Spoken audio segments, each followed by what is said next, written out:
Full Moon sale ಬೆಳಗ್ಗೆ 9 ಗಂಟೆಯಿಂದ ರಾತ್ರಿ 12 ಗಂಟೆವರೆಗೂ ಜುಲೈ 29 ಒಂದು ದಿನ ಮಾತ್ರ. ಅಂತೂ ಇಂತೂ ರಾಜ್ಯ ಸಚಿವ ಸಂಪುಟ ವಿಸ್ತರಣೆ ಕ್ಲೈಮ್ಯಾಕ್ಸ್ ಹಂತಕ್ಕಂತೂ ಬಂದಿದೆ.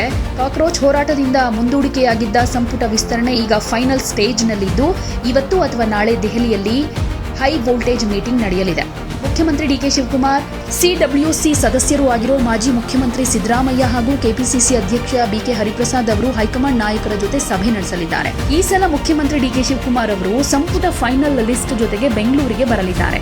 ಹೈಕಮಾಂಡ್ ಬುಲಾವ್ ಹಿನ್ನೆಲೆಯಲ್ಲಿ ಸೋಮವಾರ ಬೆಳಿಗ್ಗೆನೆ ಮೂವರು ನಾಯಕರು ನಗರದ ಕೆಂಪೇಗೌಡ ಅಂತಾರಾಷ್ಟ್ರೀಯ ವಿಮಾನ ನಿಲ್ದಾಣದಿಂದ ದೆಹಲಿಗೆ ಪ್ರಯಾಣವನ್ನ ಬೆಳೆಸಿದ್ದಾರೆ.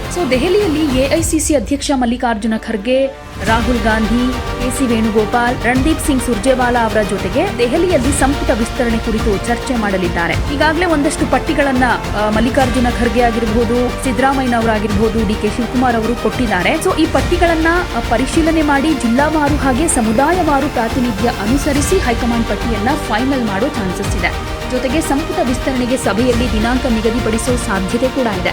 ಎಲ್ಲವೂ ಅಂದುಕೊಂಡ ಹಾಗೆ ಆದ್ರೆ ಜುಲೈ 29 ಬುಧವಾರ ನೂತನ ಸಚಿವರು ಪ್ರಮಾಣ ವಚನ ಸ್ವೀಕರಿಸಲಿದ್ದಾರೆ ಅಂತಾನೂ ಹೇಳಲಾಗ್ತಾ ಇದೆ. ಒಂದಷ್ಟು ಮಂದಿಗೆ ಸಂಭಾವ್ಯ ಪಟ್ಟಿ ಅಂತ ಬಂದಾಗ ಮಂತ್ರಿಗಿರಿ ಇವರಿಗೆಲ್ಲ ಫಿಕ್ಸ್ ಅಂತ ಹೇಳಲಾಗ್ತಾ ಇದೆ.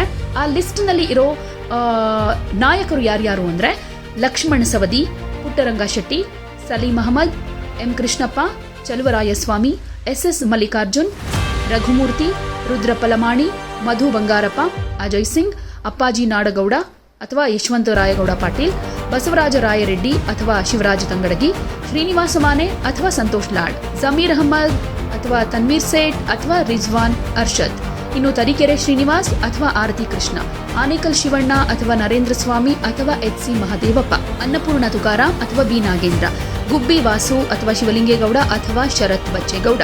ಮುಖ್ಯಮಂತ್ರಿ ಡಿಕೆ ಶಿವಕುಮಾರ್ ಅವರ ನೇತೃತ್ವದ ಸಂಪುಟದಲ್ಲಿ ಜೂನ್ 3ಕ್ಕೆ 13 ಮಂದಿ ಸಚಿವರು ಪ್ರಮಾಣ ವಚನ ಸ್ವೀಕರಿಸಿದ್ರು. ಈ ವೇಳೆ ಯಾವ್ಯಾವ ಜಿಲ್ಲೆ ಸಮುದಾಯಗಳಿಗೆ ಪ್ರಾತಿನಿಧ್ಯ ಸಿಕ್ಕಿದೆಯೋ ಅದನ್ನ ಬಿಟ್ಟು ಉಳಿದ ಜಿಲ್ಲೆ ಸಮುದಾಯಗಳಿಗೆ ಈಗಿನ ಸಂಪುಟ ವಿಸ್ತರಣೆಯಲ್ಲಿ ಆದ್ಯತೆ ಕೊಡೋ ಚಾನ್ಸಸ್ ಇದೆ. ಹಾಗೇನೆ ಈ ಲಿಸ್ಟ್ ನಲ್ಲಿ ಲೇಡೀಸ್ ಅಂತ ಬಂದ್ರೆ ಅಂದ್ರೆ ಮಹಿಳಾ ಕೋಟಾದ ಅಡಿ ಪ್ರಮುಖವಾಗಿ ಆರತಿ ಕೃಷ್ಣ ಅವರ ಹೆಸರು ಮಾತ್ರ ಕೇಳಿ ಬರ್ತಾ ಇದೆ. ಅದನ್ನು ಬಿಟ್ಟು ಈ ಸಂಭಾವ್ಯ ಪಟ್ಟಿಯಲ್ಲಿ ಬೇರೆ ಯಾವ ಮಹಿಳಾ ಶಾಸಕಿಯರ ಹೆಸರು ಇಲ್ಲ. ಹೀಗಾಗಿ ಈ ಸಲ ಲಕ್ಷ್ಮೀ ಹೆಬ್ಬಾಳ್ಕರ್ ಅವರಿಗೆ ಸಚಿವ ಸ್ಥಾನ ಸಿಗೋದು ಬಹುತೇಕ ಡೌಟ್ ಅಂತಾನೆ ಹೇಳಲಾಗ್ತಾ ಇದೆ. ಯಾವುದೇ ಸುದ್ದಿಯ ಅಪ್ಡೇಟ್ ಅನ್ನ ಮಿಸ್ ಮಾಡ್ಕೊಳ್ಬಾರ್ದು ಅಂದ್ರೆ ಈಗ್ಲೇ ಒನ್ ಇಂಡಿಯಾವನ್ನ ಸಬ್ಸ್ಕ್ರೈಬ್ ಮಾಡಿ. ನಿಮಗೆ ಬೇಕಾದ ಭಾಷೆಯಲ್ಲಿ ಎಲ್ಲಾ ಸುದ್ದಿ ತಿಳಿಬೇಕು ಅಂದ್ರೆ ಒನ್ ಇಂಡಿಯಾ ಆಪ್ ಅನ್ನ ಡೌನ್ಲೋಡ್ ಮಾಡ್ಕೊಳ್ಳಿ.